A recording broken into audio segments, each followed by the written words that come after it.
And we want to thank you for staying up with us late tonight here on The Factor Uncensored. And we have some great stories and segments for you. First up tonight, a mother mourning the loss of her daughter while waiting for answers about her final moments. Last April, Bri'Jean Swain was shot and killed. Her mother, Sherry Johnson, was initially told the 17-year-old took her own life, suicide. But her instinct said that was not true. I spoke with Johnson today. She believes she knows who killed her daughter. And so what has HPD told you? Well, I've been working with the gentleman that identified himself as Detective. I haven't had the opportunity to meet face to face. At the time of the incident, I was in Las Vegas, and when I got the phone call, and I got it from the alleged person who's supposed to be responsible, I never got that phone call. She was killed shortly after midnight on April the 8th, and I never got that phone call. I just so happened to talked to the young guy that said she had originally committed suicide, but after autopsy, it was found out it was a homicide. And so I was given a number by the medical examiner to this detective that I've been corresponding with. Actually, I spoke with him on yesterday, and I'm like, this kid needs to be locked up. You know, he tampered with evidence. He perjured, he lied, he just a lot of things, factors that he should be arrested. And my baby case is just sitting there. On the 27th of this month, she would have been 18, and this was her senior year at Austin High School. She had a prominent future. Now, the person that you suspect, without calling their name or identifying them, this person knew your daughter. And this person called and told you your daughter had committed suicide.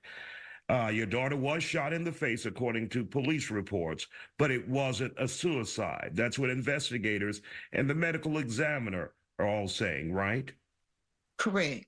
That's what they're all saying. And the young man, she had been involved with, basically, Bri'Jean had been dealing with a lot. And I have been taking her back and forth to the doctor, and she had a lot of underlying issues. And so I was not aware that she had stopped taking meds. And with when you say underlying issues, you mean mental health issues, right? Yes, mental health issues. She was going to the Harris Center over here off the Southeast Loop location, and this young guy just swept off her feet and made a bunch of promises. I'm sure that's the reason why she left, how she left, you know.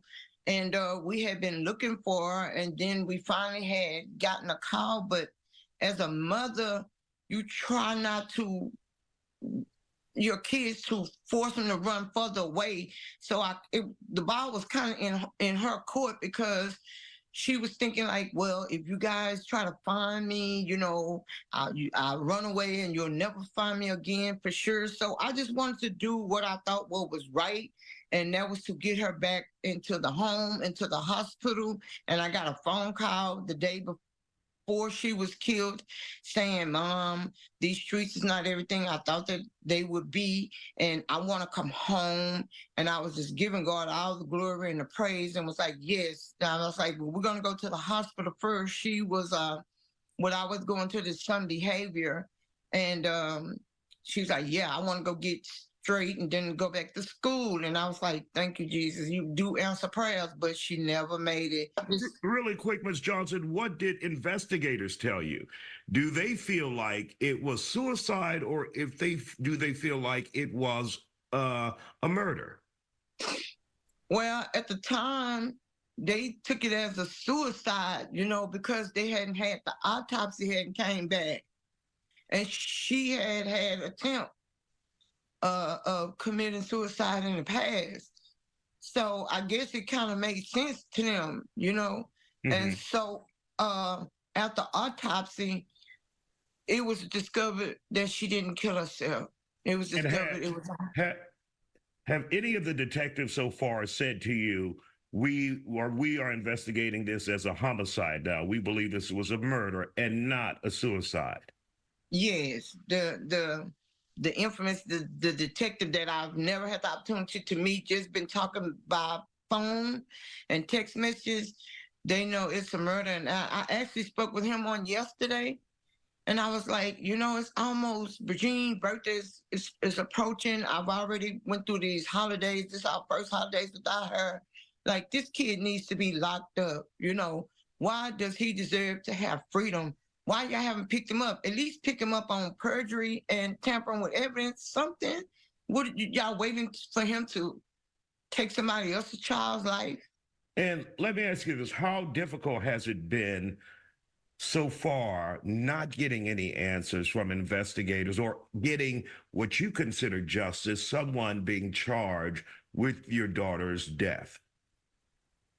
It has been extremely difficult.